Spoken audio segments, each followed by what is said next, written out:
Bismillahirrahmanirrahim. Elhamdülillahi Rabbil alemin. Vessalatu vesselamu ala eşrafil mursalin. Ve ala alihi ve ashabihi ecma'in. Amma ba'd. Assalamu alaikum ve rahmetullahi ta'ala ve berekatuhu. Bismillahirrahmanirrahim. Tazkiyatun nafs, nafsni poklash darslaridan birodarlar, ishonch manzilatini o'qiyotgan edik, davom etamiz. Oxir zamonning alomatlaridan. Odamlarning orasida ishonchi zaiflar ko'payib ketadi. Masjidlar ko'p, namozxonlar ko'p. Ana shu masjidga kelib namoz o'qiyotgan odamlarning uyiga kirsangiz, nimalarga guvoh bo'lasiz? Seriallar, tomoshalar, masxaravozlar, konsertlari, millionlagan prosmotrlar, maza bemaza narsalar YouTube'da. Do'konlarga qarasangiz, muomalalarda odamlarni riboga yoki shunga o'xshagan ishlarga beparvoligini ko'rasiz. Yig'inlarga kiradigan bo'lsangiz, ma'siyatlar, erkak xotinda aralashi, odamlar o'zlarini xohish isteklarini diniy vojiblardan ustun qo'yayotganligini ko'rasiz. Bularning barining sababi ishonchning, yaqinning zaifligi. Dinimiz bizga birodarlar aytayapti. Hayotingda qanaqa muammo bo'lsa, bu o'zingni qilgan gunoh, ma'siyatlaring sababli. Agar shunga ishonchingiz aniq bo'lsa, aniq ishonadigan bo'lsangiz, gunoh, ma'siyatga kirmaysiz. Endi kim shu gunoh, ma'siyatdan chiqa olmayapti? Eshityapti. Hamma muammoning sababi gunoh deyapti. Desa ham shu gunohdan chiqmayaptimi? Bilib turib chiqmayaptimi? Demak, ishonchi zaif. Shunaqa bo'lsa kerak. Shunaqa bo'larmikin? Yo'q. Bu bilan ish bitmaydi, birodarlar. Aniq, shunaqa bo'lishi aniq desang, keyin nima qilasan? Gunohdan tiyilasan. Endi gunohlardan tiyilmayapsanmi? Ishonching zaifmi? Ustingga keladigan qator musibatlarni kutaver, muammo, mushkulalarni sanaver. Chunki dinimizda aniq, ravshan, ochiq aytib qo'yibdi. Ma asobakum min musiba oyati. Nima musibat kelsa, o'zing qilgan gunohing sabab. Dinimiz yana aytib qo'yilibdiki, iymon, solih amal, taqvo hamma yaxshiliklarning asosi. Agar ishonching komil bo'lsa, mana shu narsalarga mahkam yopishasan. Endi kimnidir bunga ishonchi mustahkam, kimnikidir zaif. Biz birodarlar bu hayotda ustimizga kelishi mumkin bo'lgan muammo, musibatlardan omon bo'lishimiz yagona yo'li taqvo, iymon. Agar e'tiqoding zaifmi, susmi, muammoni kutaver. Shuning uchun ulamolar aytishadi, yaqin, ishonch a'zolar amalining ruhi bo'lgan qalb amalining ruhi. Ixlos bo'lish kerak. Ixlos bilan qilinsa, qalbda ixlos bilan qilinsa, qilingan amal qabul bo'ladi. Endi qalbdagi ixlosning ruhi bu ishonch bo'lyapti. Qaytaraman, ishonch, yaqin a'zolar amalining ruhi bo'lgan qalb amalining ruhi. Mana shu narsa siddiqiyya deyiladi. Abu Bakr Siddiq roziyallohu anhu nimaga Siddiq deb laqablandi? Rasululloh nima desalar hech qachon ikkilanmagan. To'g'ri aytdingiz yo Rasululloh deb turgan. Biron lahza nima qilmagan, shubha qilmagan. Shunaqamikin? Shunaqa bo'larmikin demagan. Buni biz bir misol bilan tushuntiramiz, ishonchda nimaligini. Ko'chadan meva-cheva, sabzavot olib kelamiz uyga. Oddiy bir odam ko'pam uni bir yuvishlikka, tozalashlikka e'tibor qilmaydi. Olmani olib kelsa, shunday paketdan oladi-da, bunday artib-artib, g'achir-g'uchir qilib yeb qo'yaveradi. To'g'rimi? Olma bo'lsin, nok bo'lsin, shoftol bo'lsin, shunday oladi, shap-shap yeydi. Endi xuddi shunaqa meva-chevani bir vrach uyiga olib kirsin. Oshqozon ichi kasalliklar bo'yicha mutaxassis. Mana shunaqa bir yuqumli kasalliklar bo'yicha mutaxassis. U uyga olib kiradi-da, bolalarni birontasini qo'liga olmani ushatmaydi. Yuv deydi. Yaxshilab yuv deydi. Nimaga birinchi odam shart olib yeyaveryapti? Ikkinchi odam yuvishlikka qattiq e'tibor beryapti. Chunki biz aytayotgan tabib mana shu mevani yuvmasdan yeb kasal bo'lganlarni kunda ko'ryapti-da banisasida 5 ta 10 ta kelganini. Atravleniya bo'lib qoldi, yana bir narsa bo'lib qoldi. Uni ko'rgandan keyin yuvib yeyishlik zarur ekanligiga ishonchi qat'iy bo'ldi. Demak, tabibni shu mevani yuvmasdan yeyishlik xatarga, kasalga sabab bo'lishiga ishonchi komil bo'lgani uchun yuvdiryapti qat'iy qilib, mahkam turib. Ammo siz bilan bizga o'xshagan oddiy tabib bo'lmagan odamlar e'tibor bermay nima qilyapmiz? Yeyapmiz. Agar birodar ishonching quvvatli bo'lsa, agar haqiqatan ishonching quvvatli bo'ladigan bo'lsa, Allohni g'azablantiradigan ishlar bilan odamlarni rozi qilaman dema. Allohni senga bergan fazli uchun boshqalarni maqtama. Senga bermagan narsa uchun odamlarni hasad qilma. Chunki birodar, hasad Allohning rizqini senga haydab kelmaydi. Seni birov yomon ko'rishi sendan Allohning rizqini nima qilmaydi? Nari qilmaydi. Qoida. Alloh azza va jalla o'zining adolati bilan, adli bilan xotirjamlikni va rohatni ishonch va rozilikka bog'lab qo'ydi. Inson ishonsa qat'iy va kunidan rozi bo'lsa, xotirjam bo'ladi, rohatda yashaydi hayotini. Puli qancha bo'lishidan qat'iy nazar. G'am va qayg'uni esa norozilik va shubhaga joylab qo'ydi. Hayotingdan norozimisan? Ishonching yo'q, shubhadamisan? Doim qayg'uda, doim g'amda yashaysan.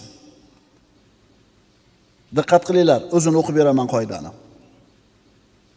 Alloh taolo o'zining adolati bilan xotirjamlikni va rohatni ishonch va rozilikka bog'lab qo'ydi. G'am va qayg'uni esa norozilik va shubhaga joylab qo'ydi.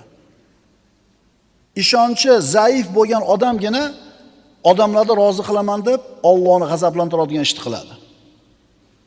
Ishonchi zaif bo'lgan odamgina Alloh bergan fazilni Allohga qaytarish o'rniga odamlarni maqtaydi. Ishonchi zaif bo'lgan odamgina unga bir narsani Alloh bermagan bo'lsa, nima qiladi? Hasad qiladi. Senga biror yaxshilik qildi. Agar sen shu yaxshilik Alloh tomonidan kelganligiga aniq ishonsang, alhamdulillahi robbil alamin deb Allohni maqtaysan. Agar bu yaxshilikni Allohdan degan ishonching zaif bo'lsa, hali yaxshilik qilgan odamni maqtaverasan-da. Ha, unga rahmat deymiz, minnatdorchilik bildiramiz, lekin yaxshilik kimdan keldi? Allohdan. Endi ishonching zaif bo'lsa, bu odamni maqtaysan-da, o'zing bilmagan holda shirkka yaqinlashib qolasan. Shuning uchun agar ishonching quvvatli bo'lsa, odamlarni rozi qilaman deb Allohni g'azablantirma. Allohning fazlini uchun bandani maqtama. Senga bermagan narsasi uchun Alloh taoloni bir narsani bandalarga hasad qilma. Ishonch qat'iy bo'lsa, ishonch kuchli bo'lsa, inson saodatli bo'ladi. Nimaga ishonchi kuchli bo'lsa? Allohga bo'lgan ishonch kuchli bo'lsa. Bir kambag'al odamni tasavvur qiling. 8 ta 10 ta bolasi bor. Boshiga tortsa oyog'i yetmaydi. Daromadi kam. Sarfarajatini qoplamaydi. Doim qiyinchilikda, doim yetishmovchilikda sabr qilib kuniga yashab kelyapti. Shu odamni bir amakisi bor. Befarzand, lekin juda katta boy odam. Ana shu 50 million dollarga yaqin kapitali bor.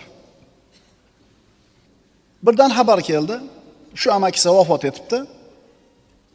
50 millionlik mana shu sostoyaniyasini shu kishiga vasiyat qilib ketibdi. O'sha vafot etgan boyni advokati kelib shu xabarni berdi. Dafn marosimlari tugagandan keyin shu pul sizni hisobingizga o'tadi deb ketdi. Hali kelgani yo'q pul qo'liga. Hali pul kelgani yo'q qo'liga. Baxtli bo'ldi bu. Nima baxtli qildi uni? Hali pul kelmadi-yu, nima baxtli qildi uni? Ishonchi. Qarang, ehtimol xato bo'lib qolishi mumkin. Unaqa vasiyatdan ikkita yozilgan bo'lishi mumkin. Ehtimol qo'liga kelmay qolishi mumkin. Ehtimol odamning qandaydir qarzlari bo'lishi mumkin. Lekin shu 50 million senga keladi degan xabar keldi, ishondi, nima bo'ldi? Baxtli bo'ldi. Allohning va'dasiga ishonsa baxtli bo'ladi. Ishonchi qancha kuchli bo'lsa, shuncha saodatli bo'ladi. Ya'ni sen Alloh seni yaxshi ko'rishiga aniq ishonsang, oxiratga borganingda inshaalloh seni rahmatiga olishiga ishonsang, jannatga kirishingga ishonsang, albatta shu dunyoda o'zida saodat topasan. To'g'rimi? Ozgina sabr qilib tur, inshaalloh jannatga kiraman. Bir hadis bor. Nabiy sallallohu alayhi vasallam aytadilar: bir bandani iymoni bor banda, gunohlari ko'p, tavba qilib ulamagan, jahannamga hukm qildi. Hadisning mazmuni. Malaikalar jahannamga so'dirib olib kirib ketayotsa, haligi banda jahannam beshiga yetganda to'xtab orqaga bir qarab qo'yar ekan. Xuddi birovni kutgandek, birovni to'xtatib qoladi degandek. Alloh taolo to'xtatinglar. Nima uchun orqaga qarading ey banda deydi. Desa, Parvardigor, men seni bunaqa muomala qiladi deb gumon qilmaganman. Menga bunaqa muomala qiladi deb o'ylagan emasman. Nima deb gumon qilgansan men haqimda? Meni gunohimni kechiradi, hammasini jannatga kirgizib yuboradi deb ishonganman. To'xtatinglar, kirgizinglar buni jannatimga deydi. Buni eshitganingizdan keyin, Robbim meni ham kechiradi deb ishonasizmi? Ishonganingizdan keyin saodat topasizmi? Demak, birodarlar, siz bilan bizni bu dunyodagi saodat topolmayotganligimizning asosiy sababi ishonchimizning zaifligi ekan. Robbimga duo qildim, ijobat qilmadi. Banda Allohga ishonib duo qilar ekan, 4 ta narsadan bittasi albatta bo'ladi. Alloh uni birinchisi, Alloh u so'ragan narsani beradi. Ikkinchisi, u so'raganidan ko'ra ko'paytirib beradi. Uchinchisi, so'ragan narsasichalik balodan, musibatdan saqlab qo'yadi. To'rtinchisi, so'raganichasini ko'paytirib, bundan bir necha balon ko'proq qilib oxiratga olib qo'yadi. Siz duo qilganda yutkazyapsizmi birontasida? Mana shu ishonch har qanaqa mashaqqatni yengishingga senga quvvat beradi, yordam beradi. Har qanaqa muammo, qayg'uni osonlik bilan ko'tarishingga nima bo'ladi? Sabab bo'ladi. Bunisi ham o'tib ketadi deysan. Ana shu ishonch seni bu dunyoda Rabboniy va'daga ishongan holingda baxtli hayot kechirishingga sabab bo'ladi. Astagfirullah. Afaman wa'adnahu wa'dan hasanan fa huwa laqih kaman matta'nahu mata'al hayatid dunya thumma huwa yawmal qiyamati minal muhdarin. Sizlarga berilgan narsalar faqat hayotda dunyoning mato va ziynatlaridir. Alloh huzuridagi ajr va mukofot esa yaxshiroq va boqiyroqdir. Aql yurgizmaysizlarmi? Boshqa oyatda aytadi Alloh taolo, astagfirullah: "Va ma utitum min shay'in famata'ul hayatid dunya va zinatuha va ma 'indallohi khayrun va abqa afala taqilun." Axir biz go'zal va'da, jannat va'da qilgan, bas unga erishgan kishi biz hayotda dunyo matosidan ozgina foydalantirib, so'ngra qiyomat kunida mangu azobga duchor qilinguvchilardan bo'lgan kimsa kabi bo'larmi? Payg'ambarimiz sollallohu alayhi vasallam Baqiy qabristoni ziyoratiga chiqdilar umrining oxirlarida. Va mana shu joyda yonidagi xizmatchi yigiti Abul Muayhiba bilan turar edi. Payg'ambarimiz sollallohu alayhi vasallam mana shu joydan o'lim kasaliga chalinib qaytib kirdilar uyiga. Aytdiki: "Ey Abu Muayhiba, menga ixtiyor berildi. Qiyomatgacha yashash, keyin jannatga kirasiz. Yoki Robbingizni huzurini tanlaysiz, oxiratni" dedi, o'limni. Abu Muayhiba: "Ya Rasululloh, bizni tanladingizmi?" deydi. Agar Rasululloh tirik bo'lsalar, bilasizlarmi qanaqa hayot bo'lar edi? Endi bu Abu Muayhiba biz bilan qolasizmi yo Rasululloh? Bizni tanladingizmi deganida payg'ambarlarga shu taklif aytilganda birontasi dunyoni tanlamagan deganlar. Agar dunyoda tanlasa-chi, o'zi bergan ta'limotga teskari ish qilib qo'ygan bo'lmasmidi? Val axiratu xoyrun va abqa dedi Alloh. Oxirat ham yaxshiroq, ham boqiyroq.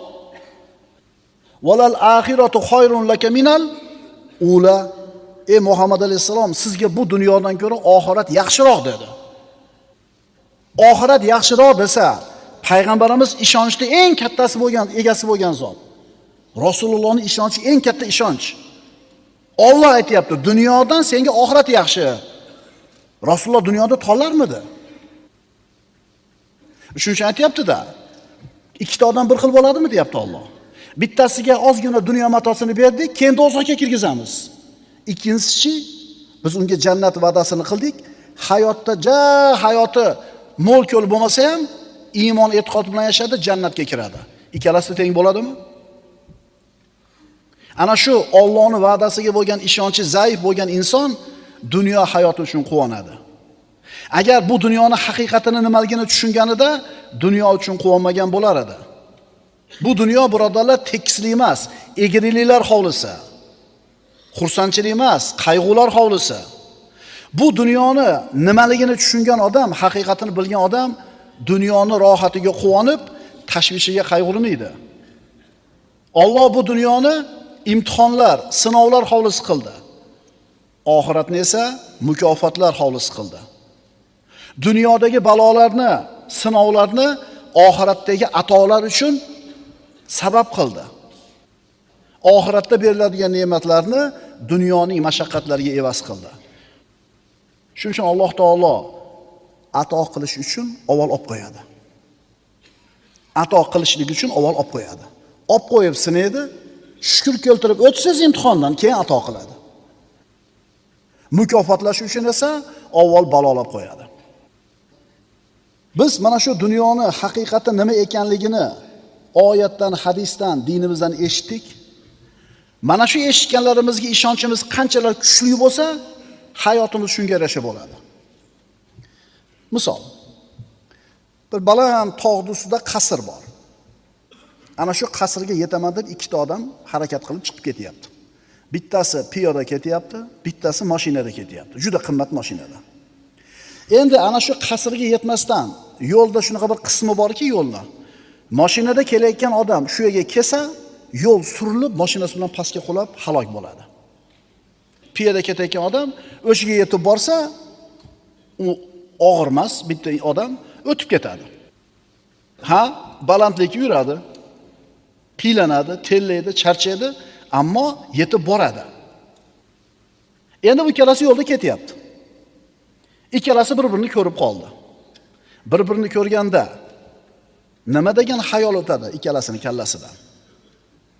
Haligi mashina mingan piyoda ketayotganga qarab turib, "Hap, sho'ring qurisin" deydi. Ahvolingni qara deydi. Qiynalib piyoda ketyapsan-a deydi. Piyoda ketayotgan u mashina minganni ko'rib turib nima deydi kallasida? Qaniydi menda ham shunaqa mashina bo'lsa deydi. Men ham nima qilardim? Yumshoqqina o'tirib TVga qarab chiqib ketardim deydi. Ha, ikkalasi ham shunaqa deydi. Biri ha sho'ring qurisin deydi, ikkinchisi qarab turib qaniydi menda ham shunaqa bo'lsa deydi. Biri ikkinchisini mensimayapti, ikkinchisi birinchisini havas qilyapti. Shundaymi? Lekin ozgina yurgandan keyin nima ma'lum bo'ladi? Xulosa. Mo'min banda ma'siyat ahllarini holatini havas qilmaydi. Garchi bu gunohga botgan odamlar dunyoni eng katta huzur halovatida bo'lsa ham, maishatida turgan bo'lsa ham, iymoni bor odam ularni havas qilmaydi. Nima uchun? Chunki aniq ishonadi u. Uni ishonchi qat'iy. Nimaga aniq ishonadi u? Harom bilan inson baxtsiz bo'ladi. Bunga aniq ishonadi. Birovni haqqi albatta teshib chiqadi. Bunga ham aniq ishonadi. Alloh va payg'ambarining aytgani haq. Bunga aniq ishonadi. Iymonsiz, solih amalsiz, taqvo ibodatsiz banda albatta bu dunyoda xor bo'lishiga ishonadi. Shuning uchun ishonchi qattiq bo'lgan odam, ishonchi kuchli bo'lgan odam yerda turgan pulni olmasdan oqlab o'tib ketaveradi. Hali odamlarga hiyla-nayrang qilib, odamlarning haqlarini noharomdan olayotganlarda emas, yerga tushib qolgan birodar pulini ham olmaydi. Chunki menga halol emas deydi. Albatta nima qiladi? Teshib chiqadi deydi. Sababi ishonchi qat'iy uni. أقول قولي هذا وأستغفر الله لي ولكم والسلام عليكم ورحمة الله تعالى وبركاته.